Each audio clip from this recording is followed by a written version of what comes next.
And so we are experiencing a momentum of an increased level of consciousness whilst the ways of living are just about starting to catch up.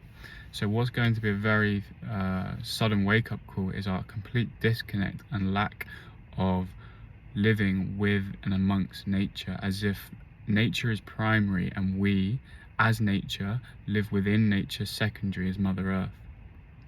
We tend to think of the other way around, where we impose our structures upon her. We impose our ideas, our ways of how we think we should be living, and we actually try and fix a problem that we create, right?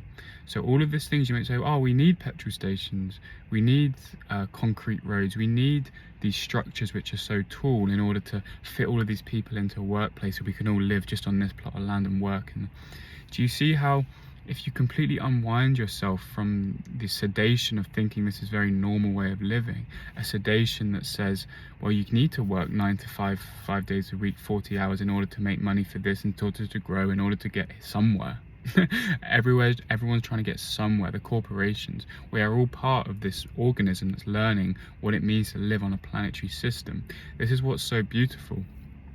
We are learning, and many are seeing a lot clearer than the others, yet as a whole we are really, there's a median, right, level of consciousness within a species. And so those at the cutting edge and are not putting up with this level of consciousness, really pushing forward in a way that unwinds from tradition. Tradition, I've always said, is, I can't remember the quote, but I can't remember who quoted it, but tradition really is peer pressure from the dead.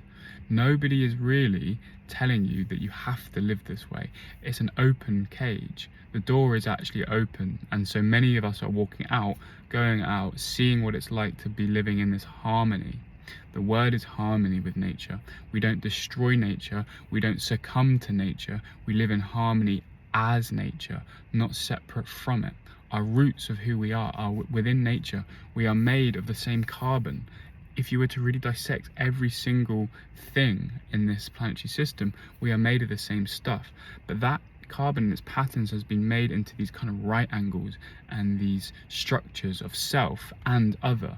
The buildings themselves are representations, physical manifestations of the way that we have concretized ourself as an identity. And so we live in this very hard, solid, let me make sure I've got my, I think I haven't got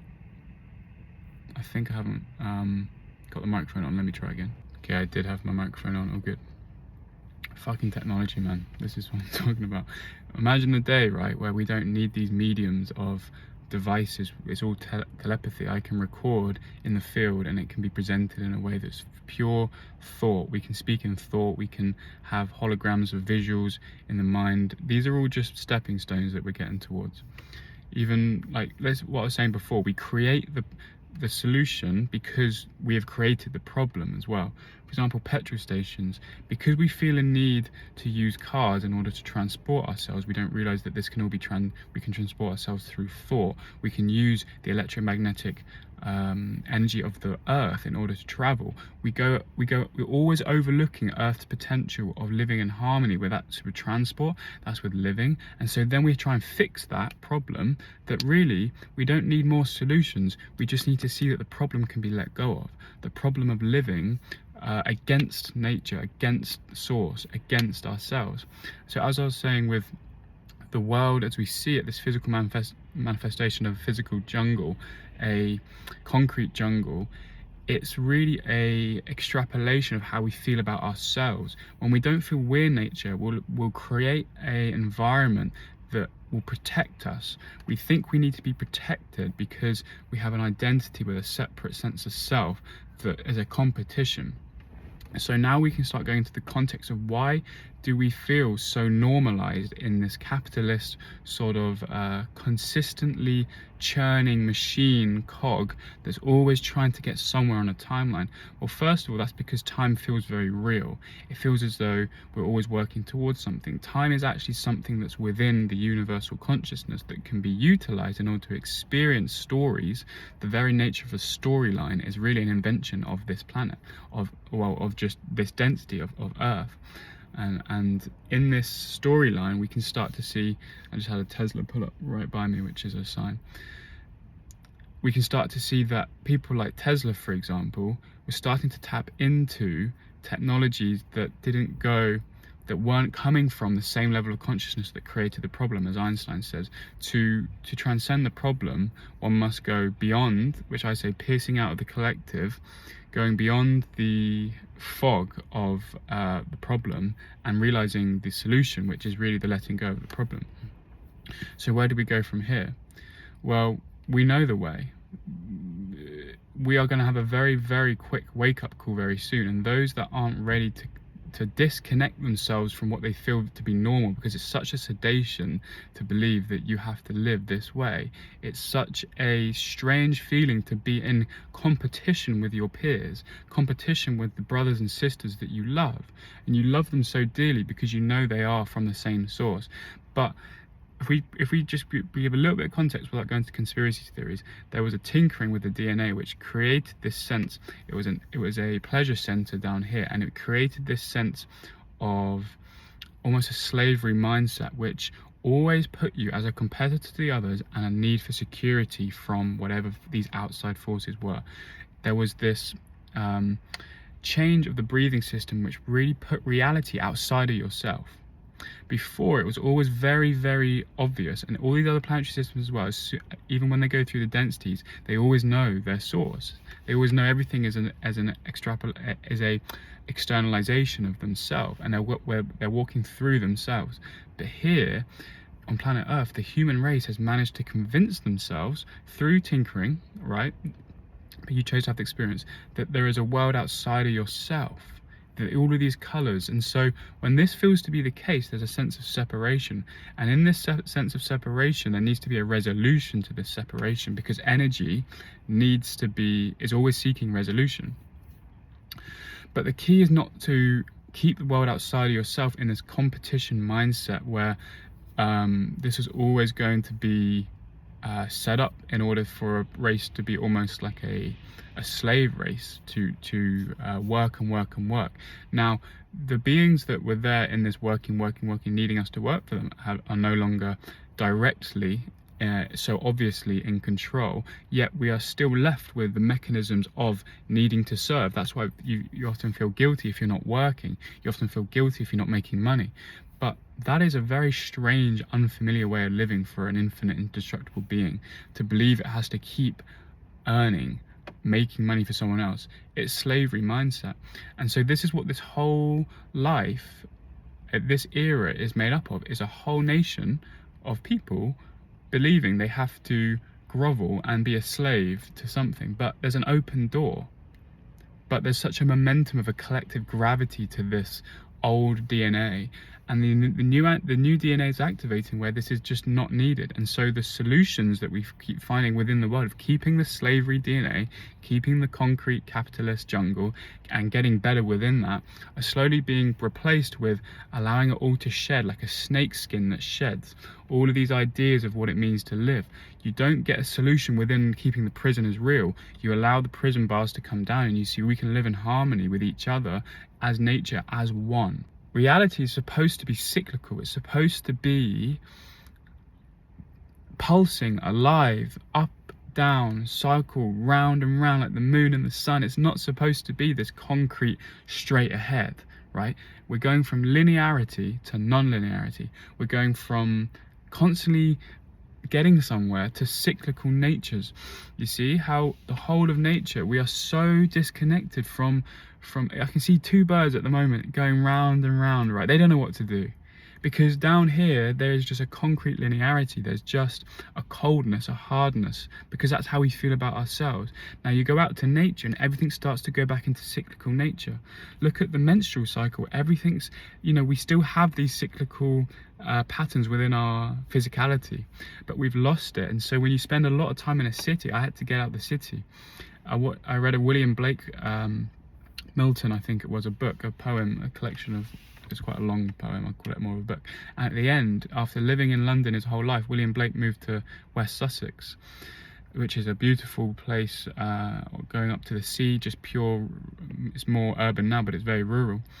And you could start to see the tensions just lift, because in these more rural places, you start to become so much more connected with source, because it's a direct representation of the body as it is, which is in alignment with a natural cyclical nature of itself. The meridians, what's the one when you sleep, just everything's a cycle.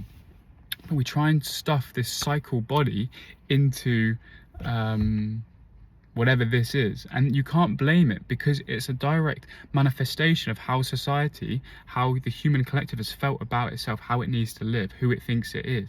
And so it can only, the universe is waiting on each collective's cue to say, how do you feel about yourself? And then, because you are manifesting it as you see it. But those that are just not tolerating it anymore, because it's almost as if you have growing pains, because the awakening is so quick at this point, that you're living in a society which is so outdated. It's like you feel so connected to source in solitude, and then you go out, even in socializing. I have to be honest, I hate socializing with, I just can't stand the energy unless someone's in alignment with me. It's not that I hate them, I just have no time and energy for dishonesty. I love if there's love, I love if there's passion, I love if we're talking about creativity, I love if we're talking about life and passion. But as soon as it goes into, like, you see how we're all sort of living in this dystopia, but we kind of agree to it, and anyone that starts to talk about anything else, it becomes uncomfortable for the ones that are really trying to keep this dystopia together.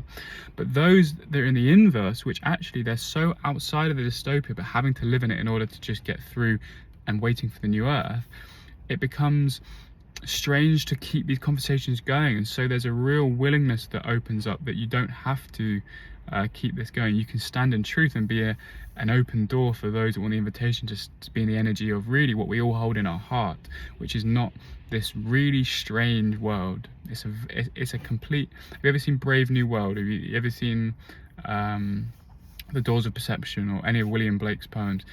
We are unwinding ourselves from this very unnatural way of living. All of the things we eat, all of this pollution we put into our bodies, we are just unwinding ourselves now and letting the snake's skin shed. It's shedding and it's shedding and it's shedding. But those of us that are willing to just stay in that alignment of knowing that it's shedding, knowing, don't ever try and make something that feels unnatural, try and make that work. Let it shed. A snake doesn't cling to the skin, it's old skin that allowed it to grow here.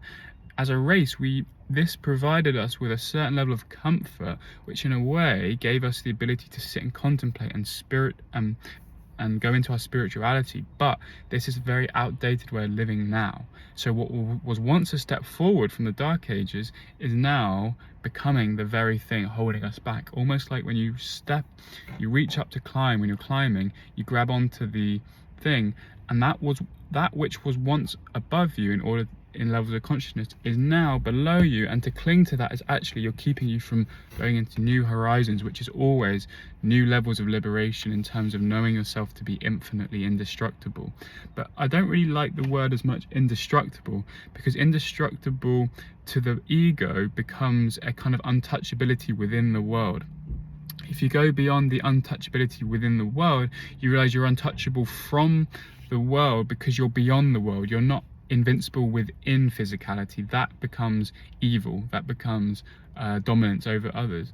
And indestructibility, because you see that you're beyond physicality, breeds love, it breeds purity, it breeds a release from this world. So I do like the word indestructible, but only when you know what that truly means, which means you are not physical, you are complete thought form. But infinite will always be one of my favorite topics to speak about. That's all I'm really speaking about in different ways. The only thing I'm ever really speaking about is why we buy into finity when really we're infinite. Why do we buy into duration when really we're timeless? Why do we buy into limitation when we know who we are is completely unlimited in thought? We can transcend all limitation. So it's always the same thing I'm talking about. And so when I'm talking about living in a dystopian society, you've got always A and B. What's the limitation and what's the unlimited? The dystopian society is the limitation in mind, and the unlimited society is the unlimited factor, is this natural harmonious society that we know is coming, which is, a stream that glides through nature, right? And it kind of trickles down the mountain, around the mountain. We are the stream of consciousness, and we must learn to live around the mountain of this planet. We can't impose our river in unnatural ways, because we are the mountain, we are the river. And in this aspect, someone nearly crashed. In this aspect of ourselves as human race, we must learn to live as a meander. We must learn to live in harmony. We must learn to live, in music terms, as a complete scale. You know, we're living in all these kind of strange notes. This is why when you walk down the street, if you were to listen to the energies, which can be done, by the way, this is going to be uncovered, you can listen to energies as well as see auras. You'll see it'll sound like very strange on a piano. Whereas if you start to glide through nature, it's almost like you start playing a symphony of harps, and it's an actual thing. And I sound fucking insane. I always sound insane to a world that is insane, and you should never feel as though you need to become insane in order to fit in. Your higher self is counting on you to not do that. Keep trusting the part of you that feels this is very strange, this feels very unfamiliar, this feels very disconnected. If you blame it and you tussle with it and you make it into a demon, you are making it more real. But what you can do is say, very strange, very odd, I simply choose not to partake. I simply choose not to partake. But in my lacking of partaking, I'm showing a new way. I'm showing a more familiar way. Don't say I'm not partaking, become a hermit, and don't, provide your light. Don't shine your light as a solution, because you unwind in order to feel the joy of being above a collective fog. And in that being above the collective fog, you are providing all around you an invitation, an energetic invitation, whether you know it or not. You are teaching so many people, and I don't want you to put yourself down and think that you're not, because truly you are. Wherever you go, just your energy, just your smile, even if you think you're a very quiet person, you are providing potentials. Pretend you weren't to go into a coffee shop and all of these people in there sat down there, maybe not into awakening. They would have just gone about their day. When you've gone in there, you've gone and ordered a coffee, even if you're then there for 10 minutes, just your energy is giving them new potentials, and they might be sitting on their phone thinking, actually, I'm gonna put down my phone, I'm gonna go for a walk in nature, or I'm gonna meditate later, but you just don't see what you're doing. And it's such a shame for people to think they're not really contributing to this world, even if you're not in physicality going anywhere, because the field is infinitely connected, without space, without time. You are, like Hawkins used to say, when the tide rises, all ships rise. All ships, even at the bottom comes up. Everything goes together as a collective. So you're always really helping the collective grow. Even when you're just doing your work, even when you're just releasing. Sometimes just going off into nature, opening up, and you feel everything coming up, and you're in a new reality because you're shifting realities constantly. All right. Another downpour there. So I love you all very much. I'm going to go and fill up my car at this petrol station. I'd love to find a way to not have to use a car anymore, but this will be coming. Same with everything. Everything's shifting, and we're right at the frontier. All right, I love you.